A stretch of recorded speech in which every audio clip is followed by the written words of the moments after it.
Hi friends, this is Tash and I welcome you to a new lesson. Very often I have heard people talking and speaking a lot about communication. Communication while writing, then we talk about listening and so on. However, very little do we focus or pay attention to non-verbal communication, which is equally important and plays a very important part in communication.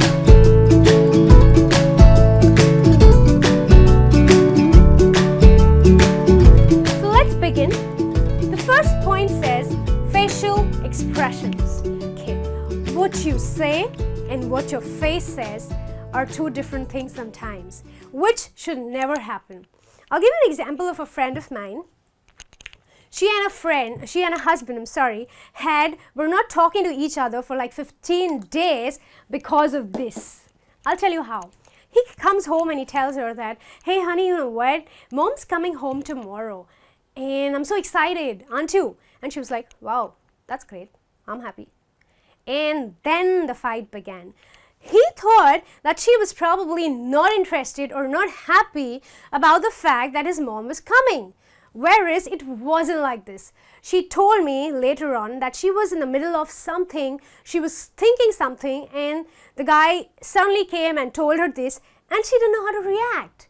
So what happened here was her facial expression traveled faster than her words, and that is why the problem was created. So your face, if you were saying something positive or saying something really nice, or you're happy about something, it has to show on your face. Like the friend of mine, if she was really happy, which I know she was, she could have said, wow, that's great. You serious? Wow, I'm so excited. So probably then he would have actually realized that what she's saying is true. So that was about facial expressions. The next says relaxing and being natural. This is more applicable to an interview situation. The moment you enter the interviewee or the interview room, you need to have confidence. You need to convey confidence through your body language. And how is that going to happen? The way you walk inside the room is important. Remember, the person who's sitting there on the other side of the desk is an expert. He can actually look at you and decide whether you are fit for the job or no. Okay. And also remember, when you are sitting at the interview table, ensure that you are not carrying anything in your hand, because that is going to be distracting you and you are not going to be paying attention, or it could be a tool which you would be using to distract yourself.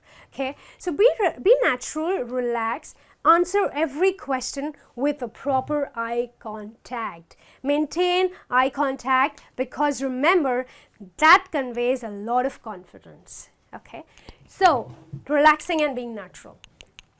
The next one says hand gestures.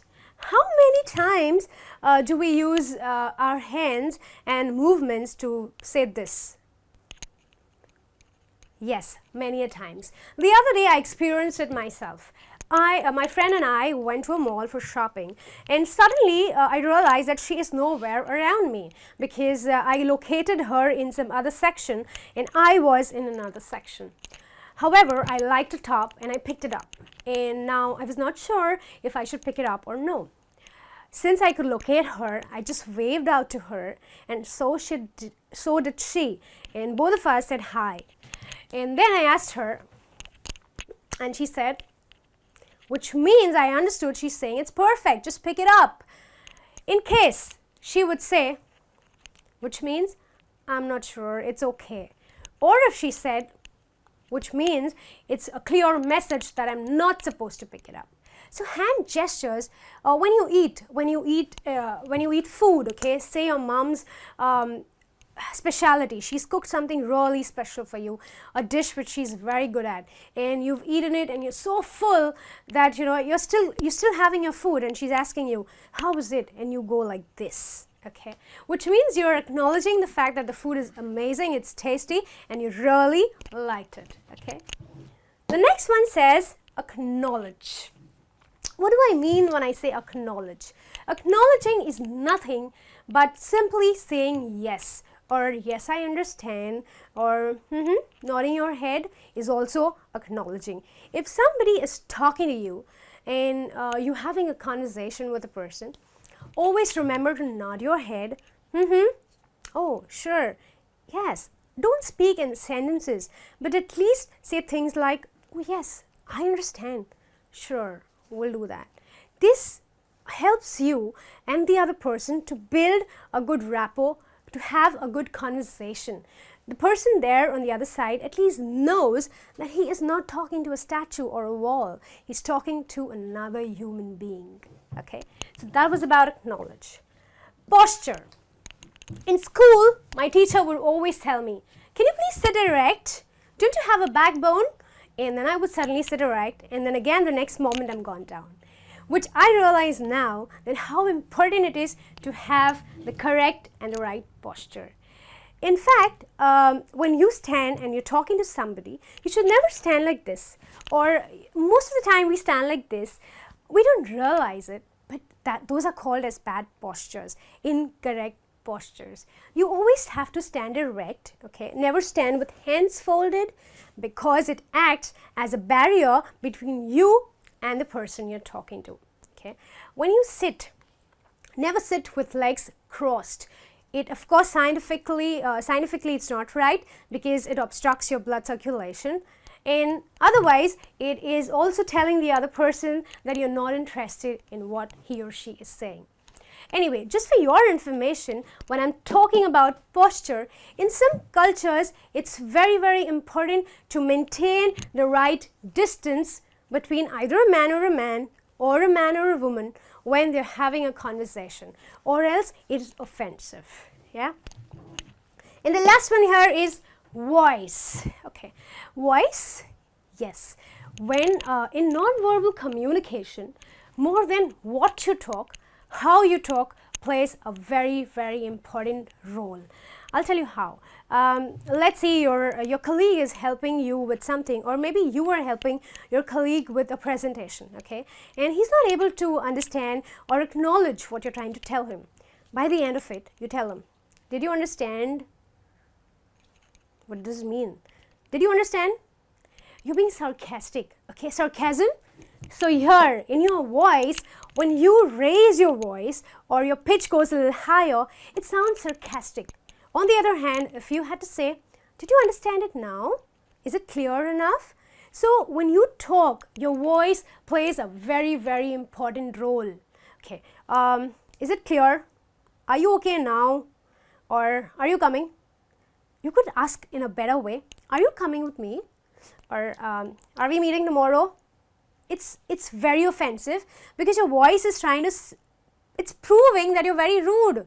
So don't do that. Just say, are you coming with me tomorrow? Be a little polite, because that's what non-verbal communication is all about. Yeah. So friends, we have looked at tips which contribute towards non-verbal communication. I'm sure you're going to use these tips next time, and they're definitely going to help you. So thank you for watching. Keep learning. I will be back with another interesting lesson. Till then, take care.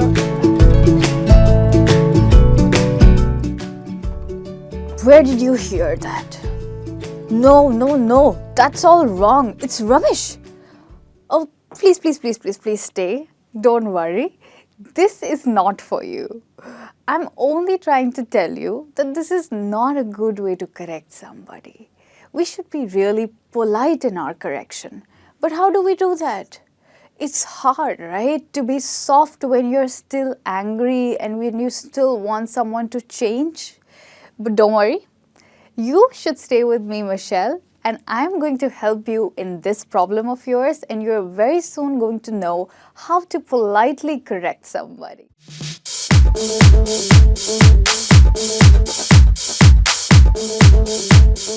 Hello everyone, thanks for clicking.